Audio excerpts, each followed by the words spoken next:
umaga po sa bawat isa.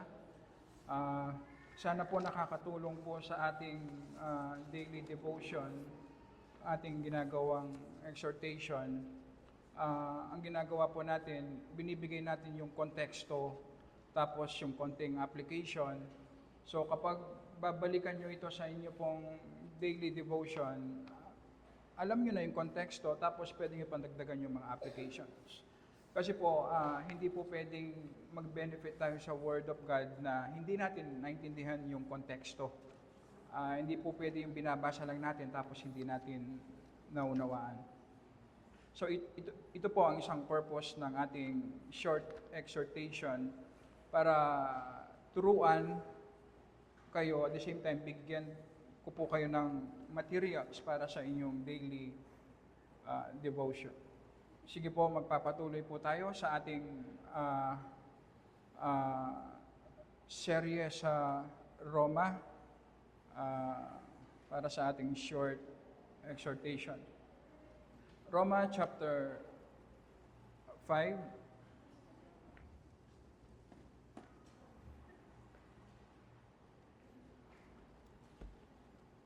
Roma chapter 5. Verses 18 to 21, tatapusin po natin ngayong umaga ang chapter 5. Basahin po natin, verse 18. Kaya't kung paanong sa pamamagitan ng isang pagsuway ay dumating ang kahatulan sa lahat ng mga tao. Ang tinutukoy na pagsuway dito ay ang unang pagkakasala ni Adan. Gayon din naman sa pamamagitan ng isang matuwid na gawa ay dumating sa lahat ng mga tao ang pag-aaring ganap at buhay. Ito naman ay tumutukoy sa perfect life ng ating Panginoong Yesus.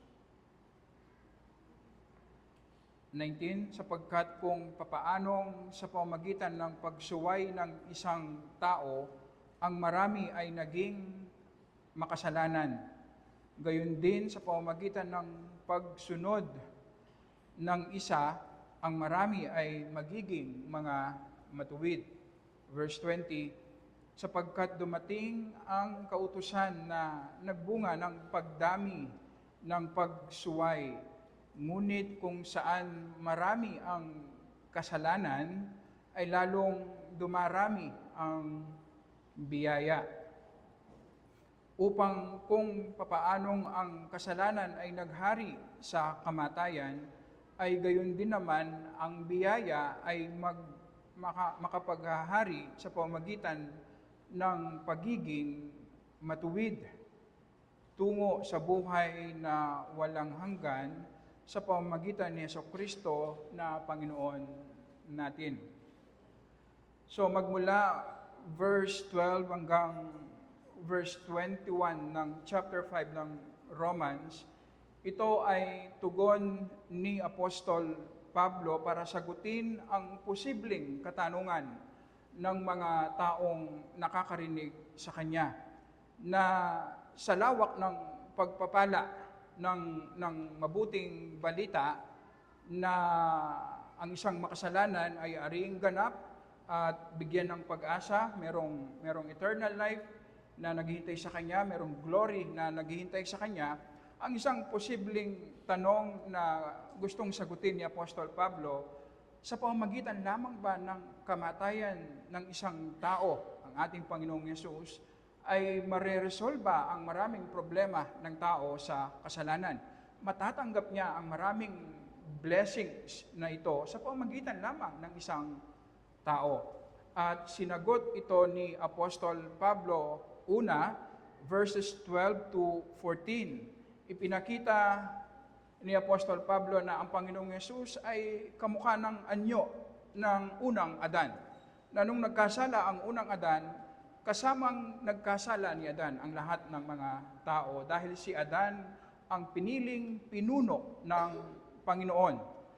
At ganun din ang ating Panginoong Yesus, siya ang pangalawang Adan, piniling pinuno na magliligtas sa maraming mga tao. At magmula verses 14 hanggang 17 naman, ipinakita ni Apostol Pablo ang pagkakaiba ni Adan at ng ating Panginoong Yesus. Verses 18 to 21 naman, titignan naman natin ngayon ang pagkakahalintulad ni Adan at ng ating Panginoong Yesus. Makikita natin sa verse 18 kung papaanong sa pamamagitan ng isang pagsuway ni Adan, ang pagsuway na ito ay nagbunga ng kahatulan sa mga taong nasa ilalim ng pamumuno ni Adan. Ganon din naman ang ating Panginoong Yesus sa pamamagitan ng isang matuwid na gawa ay dumating sa lahat ng mga tao ang pag-aaring ganap at buhay. Makikita natin dito na ang pagsunod o pagsuway ni Adan at ng ating Panginoong Yesus ay merong epekto sa mga taong nasa ilalim nila. Ang pagsuway ni Adan ay nagbunga ng condemnation sa mga taong nasa ilalim ni Adan. At ang pagsunod, perpektong pagsunod ng ating Panginoong Yesus ay nagbunga ng pag-aaring ganap sa lahat ng mga taong nanampalataya sa ating Panginoong Yesus para sa kanilang kaligtasan. So, yun po ang pagkakaparehas nila. Verse 19. Sa pamamagitan naman ng pagsuway ng isang tao, ay marami ang naging mga makasalanan. Sa pamamagitan lang ng isang pagsuway ni Adan, lahat ng mga tao na nasa ilalim niya, na nire-represent niya, ay naging makasalanan sa harap ng Diyos. Gayon din sa pamamagitan ng pagsunod naman ng isa, ang ating Panginoong Yesus, ay marami ang magiging mga matuwid. Lahat ng mga taong nasa ilalim ng ating Panginoong Yesus. So ang malinaw na sinasabi po dito, ang pagsunod o pagsuway ng isa ay merong epekto sa mga taong nasa ilalim ng kanilang pamumuno. Ang titignan po natin dito na sa pamamagitan ng pagsunod ng ating Panginoong Yesus, lahat ng mga nanampalataya sa Kanya, nasa ilalim ng Kanyang pamumuno ay naging matuwid sa harapan ng Diyos. Ang pag-aaring ganap na sinasabi po ng Bible ay hindi lamang po ang patatawarin tayo sa lahat ng ating mga kasalanan, kundi babalutin din tayo ng katwiran ng ating Panginoong Yesus na Kanyang na-earn nung siya ay nabuhay ng perfect, nung siya po ay nabuhay sa mundong ito. So, ang isang taong nanampalataya kay Jesus, hindi lamang pinatawad ang lahat ng kanyang kasalanan, kundi pinasuot pa sa kanya ang katwiran ng ating Panginoong Yesus. At importante na makita po natin, ang katwirang pinasuot sa atin, hindi po ibig sabihin ay magiging perfect tayo. Ang katwiran na pinasuot sa atin ay ang katwiran sa harapan ng mga kautusan ng Diyos. Isang magandang paghahambing. Nung nagkasala ang unang Adan, di ba sinasabi ng Bible, lahat ng mga tao ay nagkasalang kasama niya. Wala pa tayong nagawang kasalanan.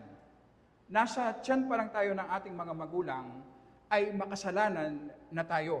Kasi, inimpute sa atin ang kasalanan ni Adan. So, ganun din sa katwiran ni Kristo, wala naman tayong nagawang mabuti, pero dahil nakipag-isa tayo sa ating Panginoong Yesus, ang kanyang katwiran ngayon ay inimpute din sa atin, kinredit sa ating account. Kahit na wala tayong nagagawang mabuti, pero sa harapan ngayon ng Diyos Ama, sa harapan ng korte ng Diyos, as if nasunod natin ng perfect ang mga kautusan ng Diyos. At merong isang commentator ang nagsabi, si Adan daw, bago siya nagkasala, siya ay matuwid sa harapan ng Diyos. Pero alam niyo po ba, hindi permanente. Under probation si Adan noon. Ang ibig sabihin, ang kanyang katwiran pwede pang magbago. Kaya nga nung nagkasala siya, naging makasalanan siya, nawala ang kanyang katwiran. Ang katwiran na meron tayo, tayong mga mananampalataya ngayon, dahil ito ay nakamit ng ating Panginoong Yesus at nalagpasan niya ang probationary period na nasunod niya perfectly ang mga kautusan hanggang sa krus at siya ay nag-resurrect mula sa mga patay, ang ibig sabihin, ang katwiran na pinasuot sa mga mananampalataya ay permanente. Hindi na magbabago kailan paman. Ang ibig sabihin, hindi mawawala ang ating kaligtasan. Ang ibig sabihin, kapag tinitingnan tayo ng Diyos, ang pagtrato niya sa atin palaging nakadepende sa katwiran na ipinasuot sa atin. Kung maunawaan po natin ito, magkakaroon tayo ng divine perspective sa ginagawa ng Diyos sa ating mga buhay. Ito ay mabisang panlaban sa self-righteousness. Dahil sa katwiran ng ating Panginoong Yesus, pinasuot sa atin, naging matuwid tayo sa harapan ng Diyos. At hindi po ito mag-i-increase o hindi ito mababawasan. Permanente ang katwiran na ibinigay sa atin. Ang ibig sabihin, isang importanteng reminder sa atin na kapag meron tayong nagagawang mabuti para sa Panginoon, ito ay ginagawa po natin hindi para mas lalo tayong mahalin ng Diyos o para bilhin natin ang kanyang pabor. Alam niyo po ba, nabili na at bayad na. Nabili na ng ating Panginoong Yesus ang lahat ng pabor na ibibigay sa atin ng Diyos Ama. Bayad na. Hindi na natin kailangan bayaran pa ng ating mga mabubuting gawa. May iwasan nating maging self-righteous, maging legalist. Kasi alam natin na anumang magawa nating mabuti, hindi naman madaragdagan ang pag-ibig ng Diyos sa atin. Dahil ang pag-ibig ng Diyos, hindi naman nakabase sa ating mabubuting gawa. Nakabase sa perfection ng ating Panginoong Yesus. Ito ang mag-humble sa atin. Kung naunawaan po natin ito sa ating daily devotion, self-examination, kung maunawaan natin kung gaano kasama ang ating mga puso na napakadaling maniwala na kapag nakakagawa tayo ng mabuti ay mas lalo tayong mamahalin ng Diyos. Pagpapalain tayo ng Diyos kasi meron tayong nagawang mabuti na para bang ang kondisyon ng pagpapala ng Diyos sa atin nakabase sa ating pagsunod. Mali po 'yon.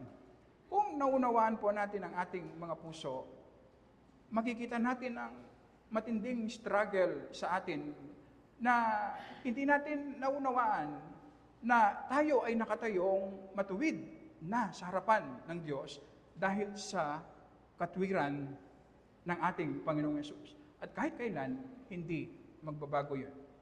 Ang ibig sabihin, kahit hindi ko magawa ang mga mabubuting gawang yan, hindi rin magbabago ang pag-ibig ng Diyos sa akin. So, ito ang mag-humble sa atin every time na meron tayong nagagawang mabuti para sa Panginoon, para sa church ng Panginoon.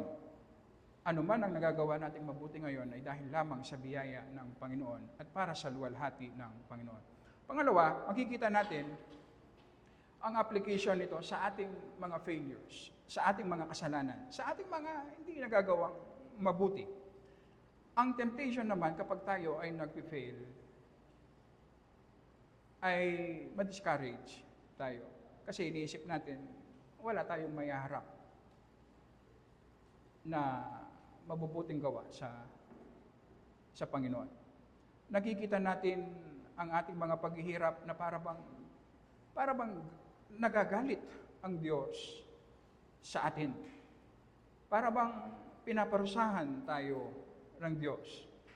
At ito yung isang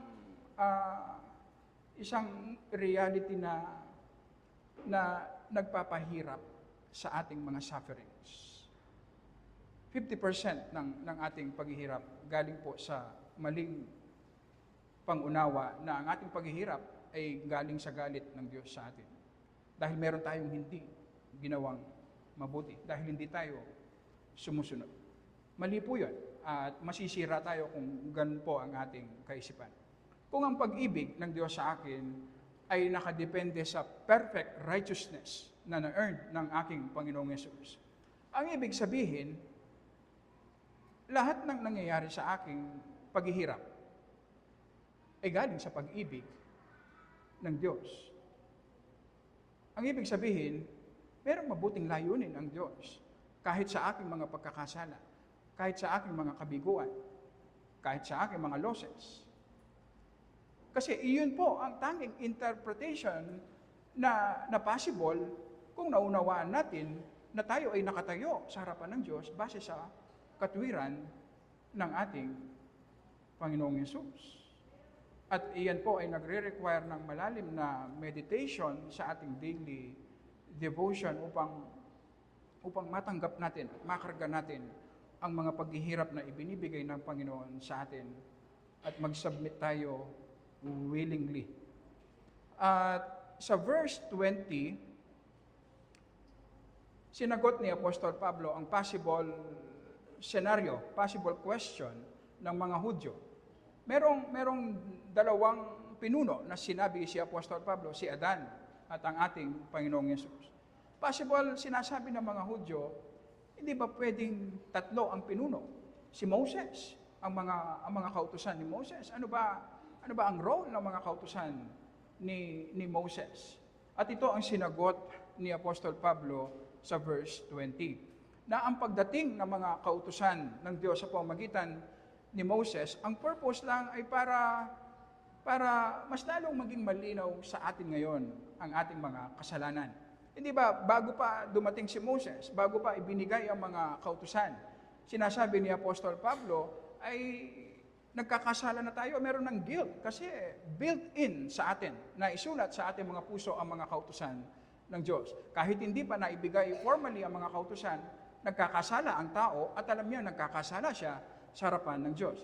Ngayon, ano ang purpose ngayon ng pagbibigay formally ng 10 utos ng Diyos sa pamamagitan ni Moses?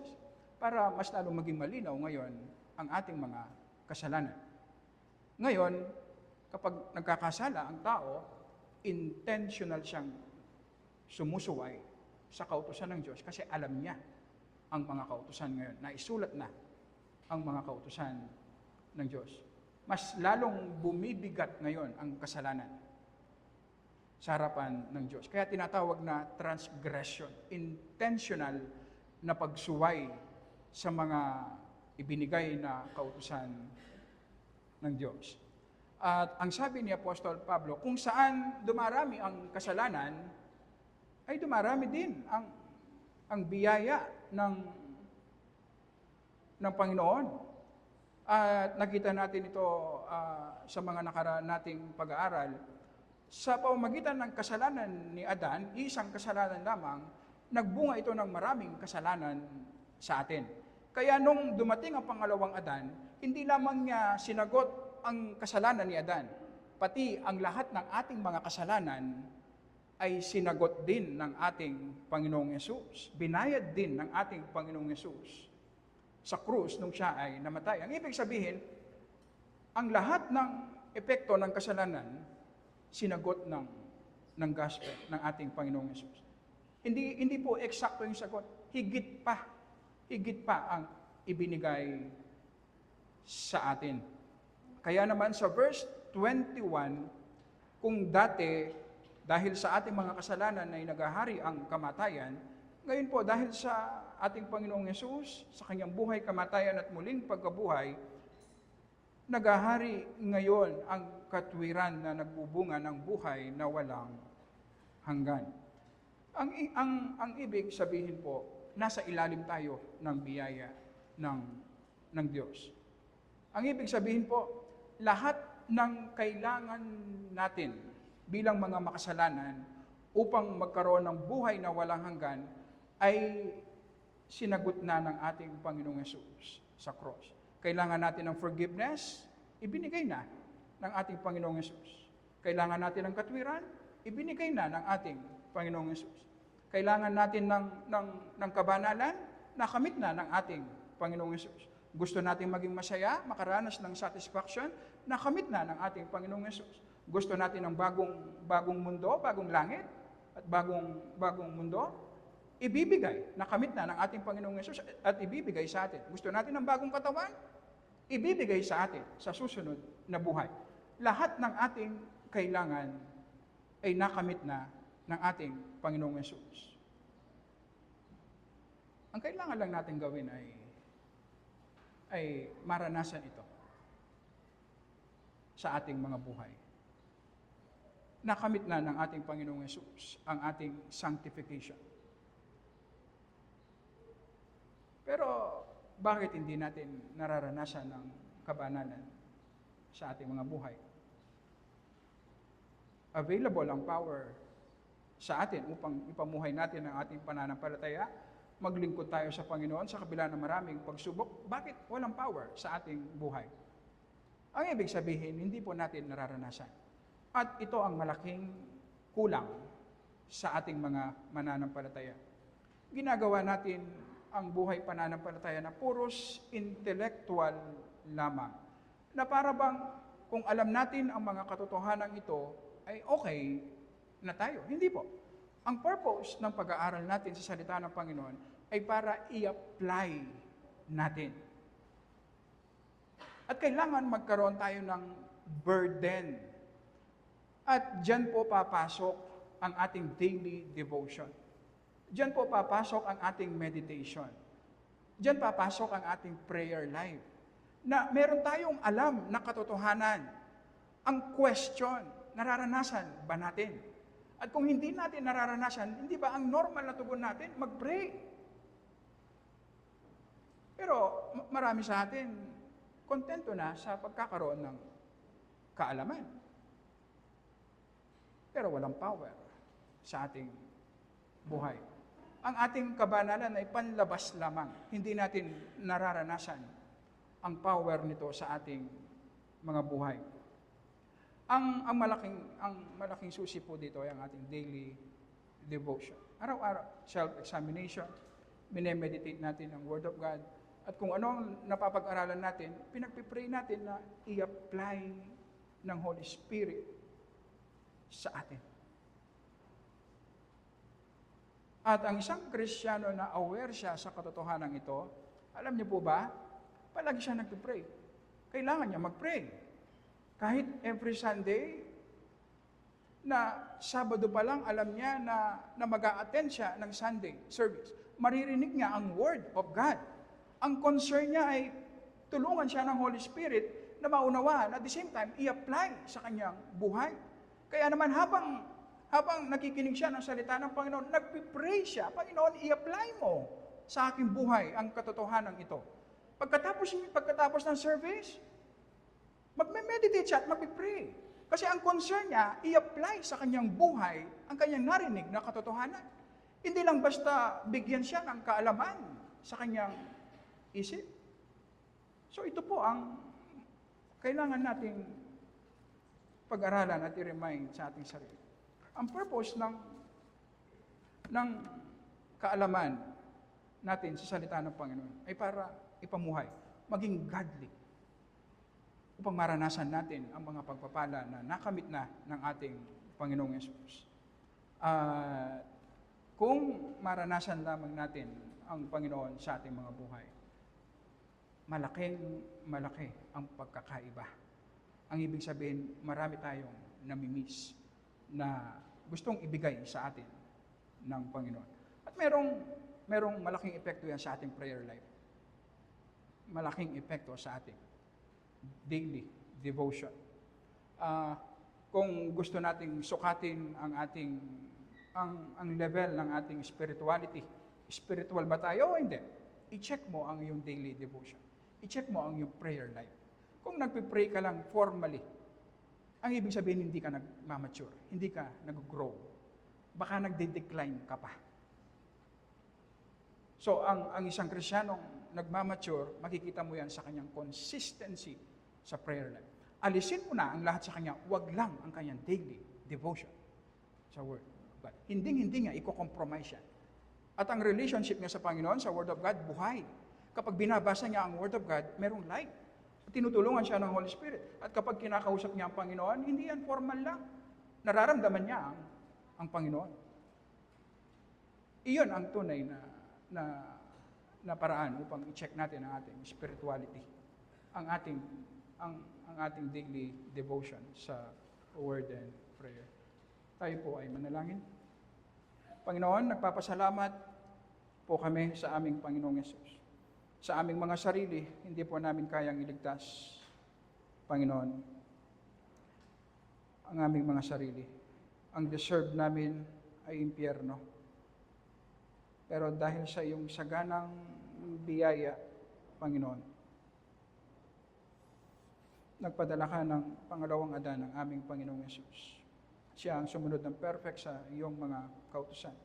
At siya rin ang nagbayad ng kasalanan sa krus upang kami na makasalanan na mananampalataya sa Kanya ay magkakaroon kami ng buhay na walang hanggan. Mapapasa ilalim kami sa iyong biyaya.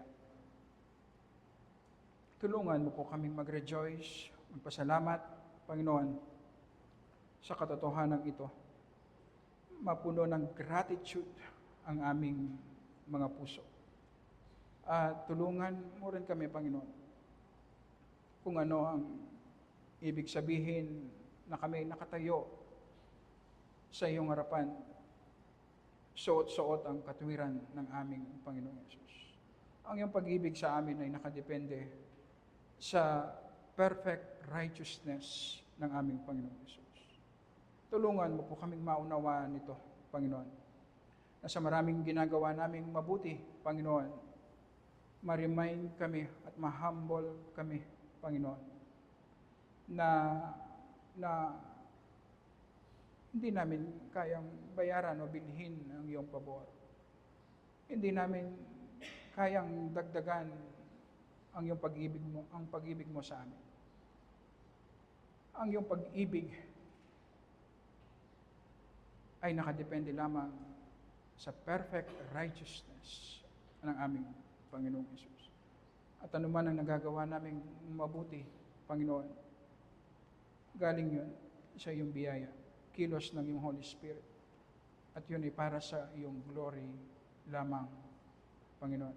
At sa maraming paghihirap, pagsubok na aming nararanasan, Panginoon, tulungan mo po kaming makita namin na ang mga ito ay galing sa iyong pag-ibig, na ito ay para sa aming ikabubuti at para sa iyong glory. Sa ganong paraan, Panginoon, magkaroon kami ng power na i-embrace ang mga ito confidently, Panginoon, dahil alam namin para ito sa aming ikabubuti. At tulungan mo po kami bilang isang iglesia at individually, Panginoon, na maranasan namin ang iyong saganang biyaya, Panginoon, na hindi kami makontento, Panginoon, sa panlabas na relihiyon lamang, Panginoon. Maranasan namin, Panginoon, ang tunay na power mo sa aming mga buhay. Maranasan namin, Panginoon, ang iyong pag-ibig. Masaturate ang aming mga puso ng iyong pag-ibig, Panginoon, na ipinakita mo sa krus ng aming Panginoong Yesus. At mamolde, ma-shape kami sa wangis ng aming Panginoong Yesus. Panginoon, i-grant mo po ito sa iyong church. Ito po ang kailangan namin, Panginoon, sa maraming kulang na nakikita namin, Panginoon, sa aming mga buhay. Ito ang higit namin kailangan. Sa maraming problema na nangangailangan ng solusyon, Panginoon, ito ang solusyon na sapat, Panginoon, ang maging kamukha kami ng aming Panginoong Yesus. Maranasan namin ang power sa aming buhay pananampalataya. At tulungan mo po kami sa aming pag-awit, pagbabasa ng iyong mga salita, pakikinig, pag-aaral ng iyong mga salita. Panginoon, ikaw po ang mag-enlighten sa aming puso at kaisipan. Masyadong makapalang ang darkness sa aming mga puso.